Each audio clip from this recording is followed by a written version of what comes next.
Hoy vamos a hablar de algo que tal vez debería haber sido la primera columna, Nori. Porque es de qué trabajan los científicos, básicamente. Vamos a hablar de artículos científicos y vamos a hablar de fraudes en torno a los artículos científicos. Hace muy poquito, en una charla de comunicación de la ciencia, de esta que doy siempre, y una persona de unos 16, 17 años, de un colegio, ahí cerca de Quilmes, me preguntó, porque yo, claro, uno cuando da charlas da un montón de cosas por sentado y tiene que ir aclarando un montón de cosas, que es por falla de uno, ¿no? En la comunicación. Y me preguntaba, bueno, pero ¿de qué trabajan los científicos? ¿Cómo hacen para instalar? No me lo preguntó así, pero me dice, ¿cómo es que llegan a una verdad? Y yo le tuve que... Miré así, es una pregunta filosófica espectacular, pero que está muy bien, y estaba bien responderla. Heidegger no lo traje. Hoy después vamos a hablar de Heidegger, acordate para las 5 cuando me toque el piache. Mirá con lo que amenaza. ¿Cómo se lo...? Yo me voy 5 menos 5. ¿Cómo hacen los científicos para llegar a la verdad? Le dije, bueno, algunas veces intentan alcanzar eso que se llama verdad a través de los artículos científicos. Entonces le expliqué qué son los artículos científicos, en inglés papers, lo vas a ver muchas más veces que artículos científicos, y tiene que ver básicamente con la publicación de sus investigaciones en revistas de más o menos prestigio, ¿sí?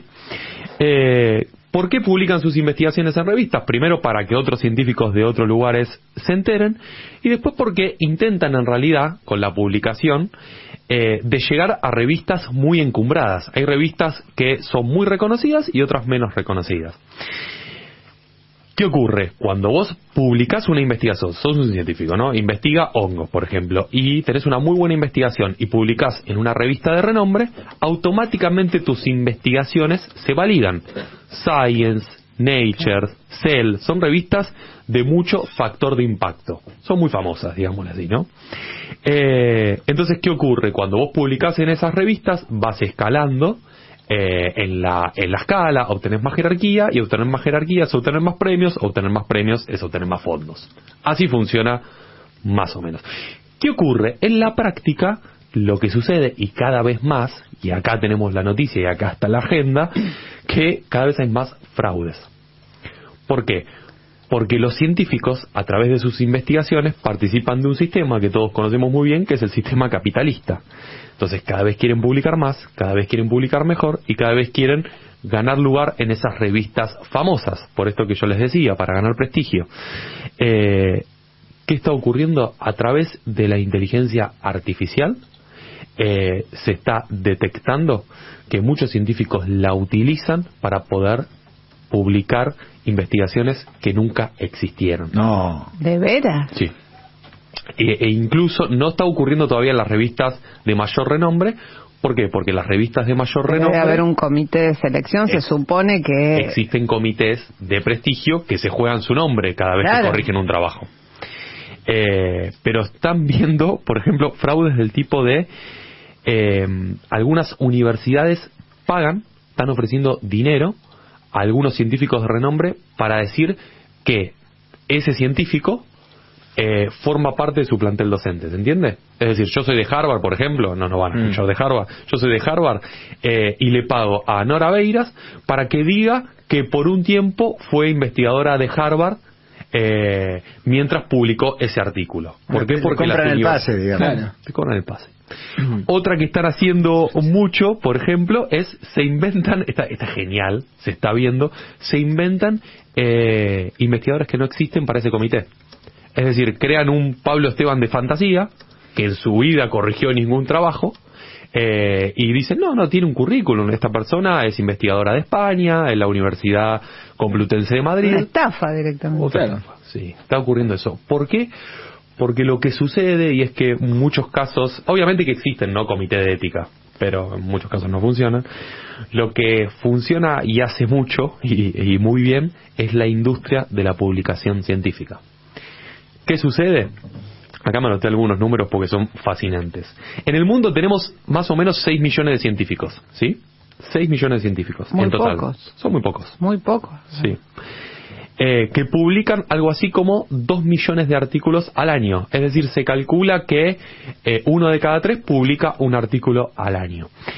hay unas 30.000 revistas científicas, ¿sí? ¿Hasta acá me siguen? Hay unas 30.000 revistas científicas. ¿Cuánto pagan los científicos para publicar en las revistas de renombre, en las que realmente te levantan el ego y el prestigio? Entre 3.000 y 5.000 euros. Es decir, que vos para publicar tu investigación tenés que pagar entre 3.000 y 5.000 euros. Obviamente, los científicos de los países de la periferia les cuesta mucho. Pero, hay una cosa, suponete, un investigador del CONICET sí. que publica en Science, sí. ¿tiene que pagar eso? Entre 3.000 y 5.000.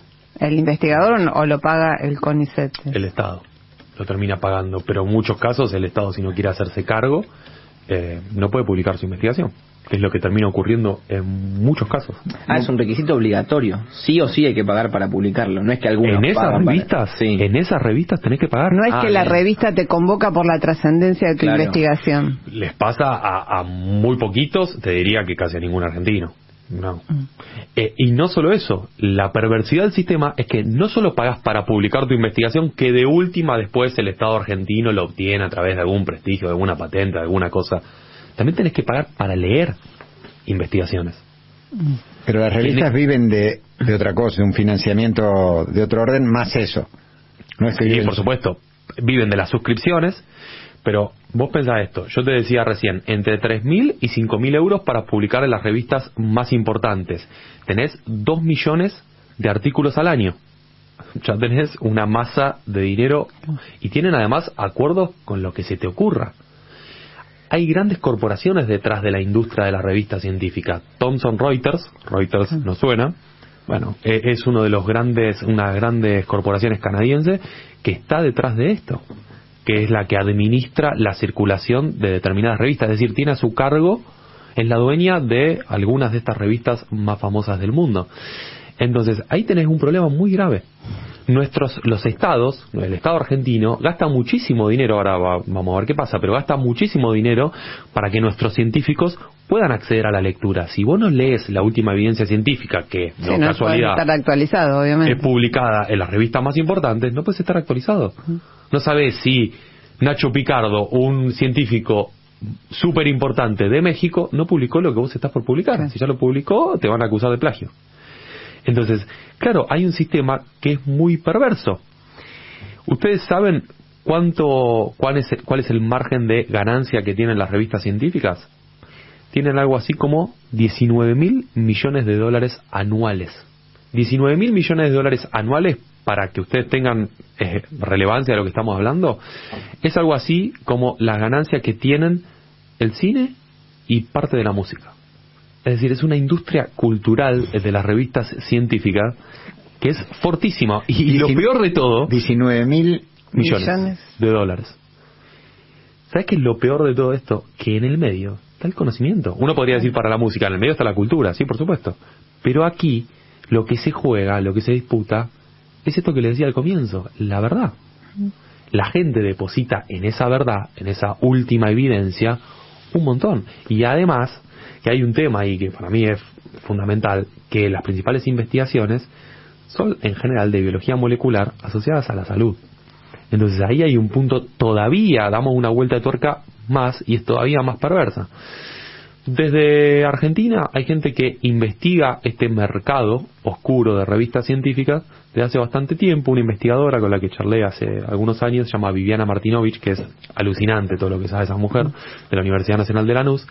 Y ella decía, bueno, en Latinoamérica lo que ocurre es que, yo les decía, existen unas 30.000 revistas. De esas 30.000 revistas, unas 700 más o menos son latinoamericanas de la región y tienen la capacidad de pelear en las grandes ligas. El resto de las latinoamericanas no tienen ni para arrancar. Es decir, no tienen factor de impacto. Lo que nosotros necesitamos, decía, es algo muy similar a lo que se pide con el software libre. Necesitamos apertura. ¿Qué es lo que sucedió en parte durante la pandemia? Claro. Necesitamos que todo el mundo de la ciencia pueda acceder a la ciencia que se está haciendo en todo el planeta. Porque si no, siempre van a hacer lo mismo. Porque si no, es lo mismo que siempre acusamos, ¿no?, al capitalismo. La desigualdad perdura. Bueno, la desigualdad perdura en el acceso y la producción del conocimiento científico.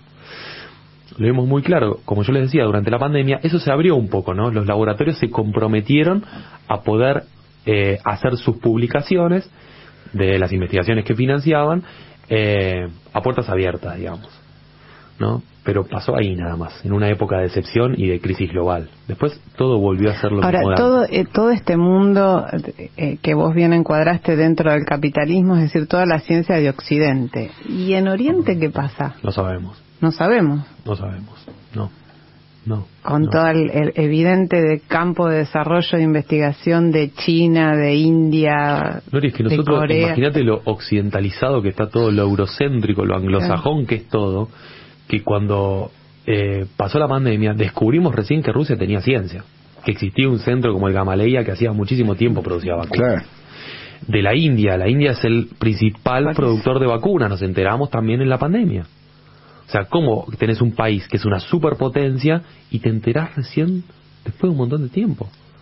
¿No? Pero eso porque justamente tenemos una mirada que está muy ya en sesgada. los 70, viste, se habló del nuevo orden informativo mundial y bueno, por El ese NOMIC. tema nada más y nada menos Estados Unidos se fue de la UNESCO, ¿no? Porque estaban viendo, bueno, lo que se informa con la mirada absolutamente, como dijiste, anglosajona. Sí. Y el resto del mundo...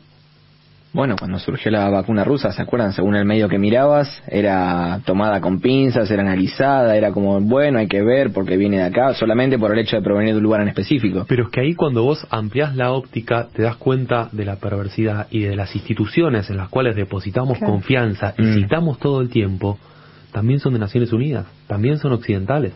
Porque uno que podría decir, vos siempre que citas un dato de cierta fidelidad, un dato en que confías, decís, bueno, según la Organización Mundial de la Salud, según la UNESCO, según UNICEF, según Naciones Unidas, según el grupo de expertos en cambio climático, según la Organización Meteorológica Mundial. De hecho, nos alegramos cuando Celeste Saulo, que es la directora del Servicio Meteorológico Nacional, accede por primera vez a la Secretaría General de ese organismo. Te alegrás, porque está buenísimo. O te alegrás cuando Débora Kestel, que es otra argentina, es la directora internacional de salud mental en Naciones Unidas.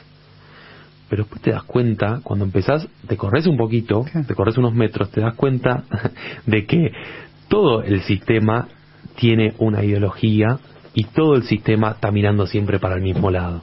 Y siempre mira para el lado del capitalismo. Tampoco vamos a pedirle a ninguno de estos organismos que nacen de ese corazón que sean anticapitalistas. Claro. Pero sí que abran un poco más el juego. Abrir un poco más el juego es creer en alguna ocasión que Latinoamérica también existe. Y esto, en definitiva, para cerrar, tiene que ver directamente con las necesidades. Claramente la ciencia internacional nunca va a representar nuestras necesidades, ni va a atender nuestros problemas. Por eso es que es tan fundamental que nuestra ciencia se desacople de esa ciencia internacional. El problema es que lo pagas muy caro, porque te desacoplás de esa ciencia internacional que es global y dejas de participar. Claro. ¿No? Cobran peaje. Te cobran peaje. Ningún científico de los que citamos todo el tiempo y que respetamos un montón va a querer eso. ¿Por qué? Porque construyeron su prestigio en base a una ciencia que es occidental, en base a un sistema que es occidental. Entonces tenemos un problema ahí de sistema. ¿Cómo salimos de ese sistema? Es la misma pregunta que se le hace al capitalismo, es exactamente la misma. Entonces quizás la solución que encontraron algunos, como Oscar Barzazki en los 60, como gente que piensa desde la izquierda del capitalismo, es justamente eso, participar del sistema y empezar a cuestionarlo desde adentro. Desde afuera es imposible.